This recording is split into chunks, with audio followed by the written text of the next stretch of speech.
అదే RTV app వార్తల్ని క్షణాల్లో చదివే అవకాశం ఉంటుంది. ఒక న్యూస్ పేపర్, ఒక టెలివిజన్ ఛానల్ మీ చేతుల్లో ఎప్పుడూ ఉంటాయి. ఏడాది పాలనలో కూటమి ప్రభుత్వం చేసినటువంటి అభివృద్ధి పనుల మీద, అదేవిధంగా సంక్షేమ పథకాలపైన ఇంటిబాట పట్టించారు నారా చంద్రబాబు నాయుడు. ఆ నేపథ్యంలోనే సుపరిపాలన తొలి అడుగు పేరుతో ఇంటింటికి టీడీపీ కార్యక్రమానికి కాళ్ళకి బల్బం కట్టుకొని తిరుగుతున్నారు గౌరవ చరితారెడ్డి. మనతో మాట్లాడడానికి ఎమ్మెల్యే గారు ఉన్నారు. మేడం చెప్పండి, ఇవాళ తొలి అడుగు సుపరిపాలన ఇంటింటి తిరుగుతున్నారు, ఎలాంటి రెస్పాన్స్ వస్తుంది? సుపరిపాలనలో తొలి అడుగు కార్యక్రమము జూలై 2 నుంచి ఆగస్టు 15 వరకు జరుగుతూ ఉంది.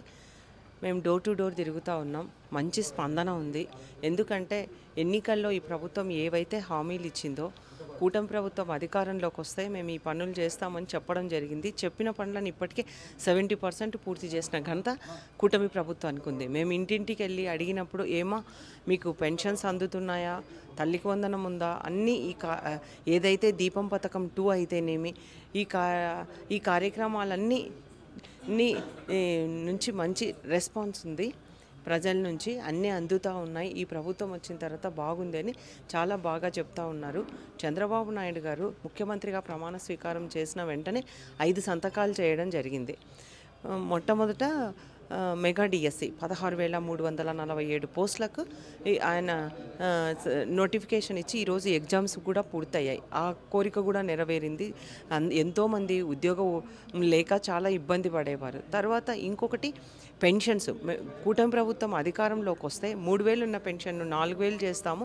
అలాగే ఏప్రిల్, మే, జూన్ నెలది బకాయిలతో 7,000 ఒకేసారి అందజేస్తామని చెప్పిన రీతిగానే అధికారంలోకి ముఖ్యమంత్రిగా ప్రమాణ స్వీకారం చేసిన వెంటనే జూలై 1వ తేదీనే 7,000 రూపాయలు అందించిన ఘనత కూటమి ప్రభుత్వాన్ని. అంతేకాకుండా వికలాంగుల పెన్షన్ కూడా 3,000 రూపాయల నుంచి 6,000 రూపాయలు. అలాగే ఎవరైతే కిడ్నీతో బాధపడుతూ ఉన్నారో, అలాగే లివర్తో బాధపడుతూ ఉన్నారో, అలాగే తలసీమియాతో బాధపడుతూ ఉన్నారో వాళ్ళకు కూడా పెన్షన్ 10,000 రూపాయలు పెంచడం జరిగింది. మంచానికే పరిమితమైన వాళ్లకు 15,000 రూపాయలు అందజేస్తూ ఉంది. అంతేకాకుండా 1వ తేదీ ఆదివారం అయితే శనివారం రోజే పెన్షన్స్ పంచే కార్యక్రమాన్ని కూడా ఈ ప్రభుత్వం శ్రీకారం చుట్టింది. సచివాలయ ఉద్యోగస్తులు, గ్రామంలో ఉన్న లీడర్స్ అందరూ వెళ్ళి ఇంటింటికి వెళ్ళి మధ్యాహ్నం కల్లా 100% పూర్తి చేయడం జరుగుతూ ఉంది. దీంతో పాటు దీపం పథకం, దీపము 1 పథకం కింద ఇంతకుముందే గ్యాస్ పొయ్యిలు, సిలిండర్లు ఇచ్చిన ఘనత టీడీపీ ప్రభుత్వం ఉంది. ఇప్పుడు కూటమి ప్రభుత్వం వచ్చిన తర్వాత దీపం పథకం 2 అని పెట్టి అందరికీ సంవత్సరానికి ప్రతి కుటుంబానికి 3 గ్యాస్ సిలిండర్లు ఉచితంగా ఇవ్వడం జరుగుతుంది. ఏ గ్రామానికి వెళ్ళినా కానీ 2 గ్యాస్ సిలిండర్లు ఇప్పటికే వాళ్ళ అకౌంట్లో పైసలు పడడం కూడా జరిగింది, వాళ్ళు బుక్ చేసుకున్న వెంటనే. తర్వాత ఇంకొక పథకం వచ్చి అన్నా క్యాంటీన్లు. గత ప్రభుత్వం అన్నా క్యాంటీన్లను మూసివేయడం జరిగింది.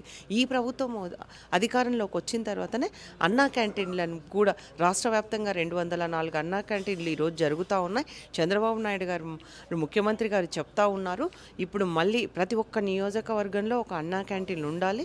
ఇంకా 113 అన్నా క్యాంటీన్లను కూడా ఓపెన్ చేసే ఆలోచనలో ఈ ప్రభుత్వం ఉంది. తర్వాత ఇంకొక హామీ తల్లికి వందనం.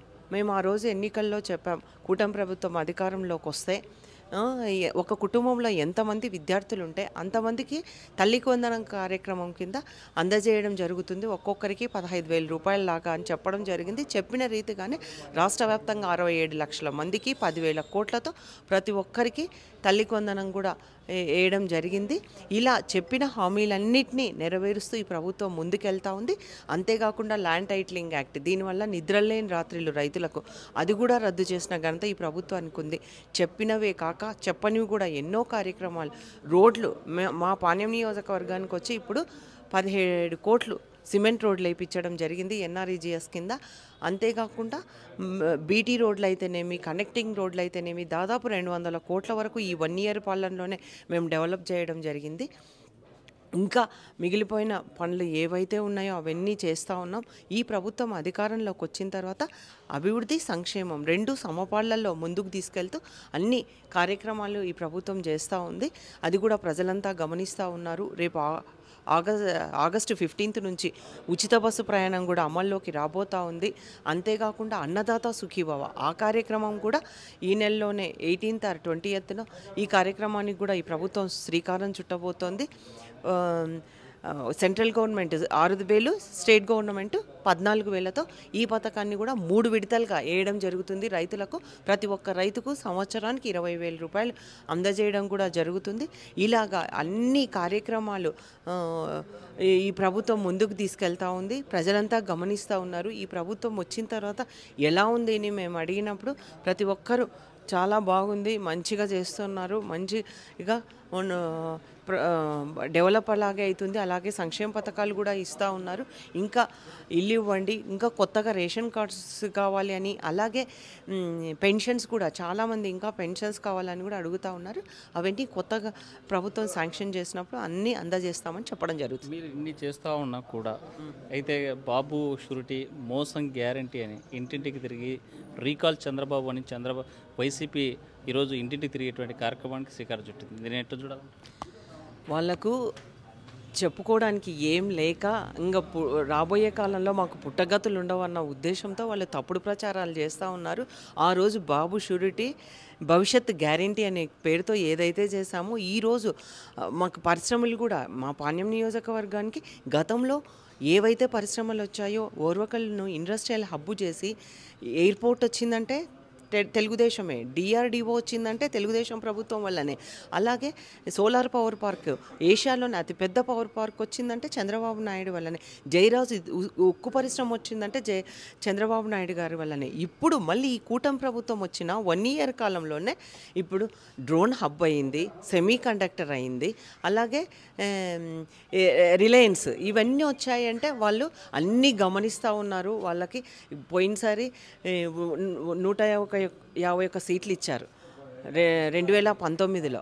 వాళ్ళ ప్రభుత్వం బాలేకనే మొన్న 2024 ఎలక్షన్లలో అంటే 5 తీసేసి 11 సీట్లకే పరిమితం చేశారు. ఇప్పుడు రాబోయే ఎలక్షన్లలో సింగిల్ డిజిట్కే పరిమితం అవుతారు. వాళ్ళకి ఏం చెప్పుకోవడానికి లేక ఇంకా ఏదేదో చెప్తా ఉన్నారు.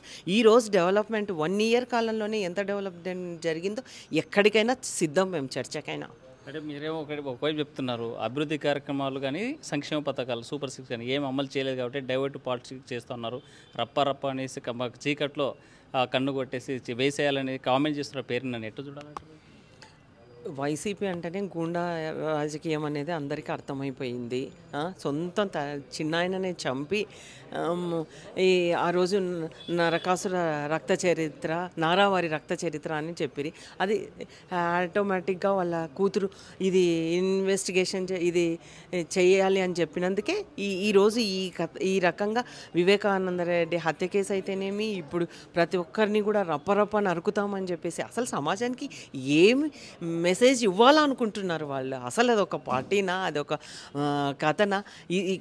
మేము డెవలప్మెంట్ ఎలా చేసామో రండి, 1 ఇయర్ కాలంలో మేము ఇచ్చిన హామీలు ఏవైతే ఉన్నాయో అవి నెరవేరుస్తలేమో లేదో చూడమని చెప్పండి. అంతేగాని ఇలా అన్నీ ఏదో మేము చేస్తున్నామని ఓర్చుకోలేక ఏవేవో మాటలు చెప్తూ బ్యాగ్స్ ఈరోజు విద్యపై పెను మార్పులు తీసుకొని రావడం జరిగింది. ప్రతి ఒక్క క్లాస్కు ఒక క్లాస్ టీచర్ను ఏర్పాటు చేసి మంచి బ్యాగు, మంచి జిబ్బులు బ్యాగ్ చించి చినిగిపోయినట్టు ఇస్తున్నారు అని చెప్తా ఉన్నారు. అదొక వాళ్ళకి ఏమన్నా ఇంకిత జ్ఞానం ఉందా వాళ్ళకని నేను అడుగుతా ఉన్నా ఈ సందర్భంగా. పోయినసారి వాళ్ళు ఇచ్చిన యూనిఫామ్కు మేమిచ్చిన ఇప్పుడు యూనిఫామ్కు ఎంత క్వాలిటీతో ఉందో ఎలా ఉందో రమ్మనండి. బ్యాగ్ పైన కూడా ఎలాంటి బొమ్మలు లేకుండా స్టేట్ గవర్నమెంట్తోనే మంచి విద్యను అందజేస్తూ ఉంది. స్కూల్ బ్యాగ్ అయితేనేమి, యూనిఫామ్ అయితేనేమి, షూ అయితేనేమి కార్పొరేట్ స్కూళ్ళల్లో ఎట్లయితే ఉందో అలాగే ఉంది. అంతేకాకుండా ఇప్పుడు సన్నబియ్యంతో కూడా మధ్యాహ్నం భోజనం పెడతా ఉన్నాం. ఏ స్కూల్కి వెళ్ళినా పిల్లలు హ్యాపీగా కడుపు నిండా తిని మంచిగా ఉంది మాకు అని చెప్తా ఉన్నారు. అంతేకాకుండా ఇంటర్ విద్యార్థులకు మధ్యాహ్న భోజనం పథకం ఉండేది కాదు. ఇప్పుడు ఈ ప్రభుత్వం వచ్చిన తర్వాతనే మధ్యాహ్న భోజన పథకం ఇంటర్ విద్యార్థులకు కూడా కల్పించడం జరుగుతూ ఉంది. కాబట్టి అన్ని డెవలప్మెంట్ చూసి మేము చేసే కార్యక్రమాలు చూసి ఓర్చుకోలేక పిచ్చి కుక్కలుగా ఏదేదో మాట్లాడుతూ ఉన్నారు. వాళ్ళని పెద్ద పట్టించుకోవాల్సినంత అవసరం లేదు. మీరు చెప్పండి, మీ నియోజకవర్గంలో కార్పొరేషన్ పరిధి ఉంది, అదేవిధంగా రూరల్ ప్రాంతాలు ఉన్నాయి. ఈ ప్రాంతాలకి డెవలప్మెంట్ యాక్టివిటీస్ ఏం చేశారంటే ఎన్నో చేసాం మేము డెవలప్మెంట్ యాక్టివిటీస్. రోడ్లు అయితేనేమి, బీటీ రోడ్లు అయితేనేమి, మాకు సీఎం గారు మా స్వచ్ఛాంధ్ర స్వర్ణాంధ్ర కార్యక్రమంలో భాగంగా మాకు వార్డులకు రావడం జరిగింది. 50 కోట్లు మాకు శాంక్షన్ చేయడం జరిగింది. దాంతో ఎన్నో డెవలప్మెంట్ ప్రతి ఒక్క డెవలప్మెంట్ చేస్తూ ఉన్నాం. అమృత్ 2 పథకం కింద నీళ్ళిచ్చే కార్యక్రమం చేస్తూ ఉన్నాం. అది కూడా వాళ్ళు ఊక శాంక్షన్ ఇచ్చిపోవడమే, కానీ ఫండ్స్ మాత్రం బడ్జెట్ రిలీజ్మెంట్ ఏదీ లేదు. మేము అన్నీ వచ్చిన తర్వాతనే బడ్జెట్ రిలీజ్ చేసి ప్రతి ఒక్క కనెక్టింగ్ రోడ్లు అయితేనేమి, తాగడానికి నీళ్ళు అయితేనేమి, పార్కుల డెవలప్మెంట్ అయితేనేమి, ఏదైనా టౌన్లో అయితేనేమి, గ్రామాల్లో అయితేనేమి అన్ని డెవలప్మెంట్ కార్యక్రమాలు చేస్తూ ఉన్నాం. మొత్తంగా చూసుకుంటే ఇంటింటికి టీడీపీ కార్యక్రమానికి ఘనస్వాగతం పలుకుతున్నారు. ఇక వైసీపీ పార్టీ మాత్రం కేవలము ఆ రాజకీయ దురుద్దేశంతోనే బురద జల్లేటువంటి కార్యక్రమం చెప్పేటువంటి పరిస్థితి. Video Chandrasekhar, Hussain RTV, Kurnool. మరిన్ని వీడియోస్ కోసం ఛానల్ ని సబ్స్క్రైబ్ చేయండి. లేటెస్ట్ అప్డేట్స్ కోసం వాట్సాప్ ఛానల్ ని ఫాలో చేయండి. అండ్ లింక్ డిస్క్రిప్షన్ లో ఉంది.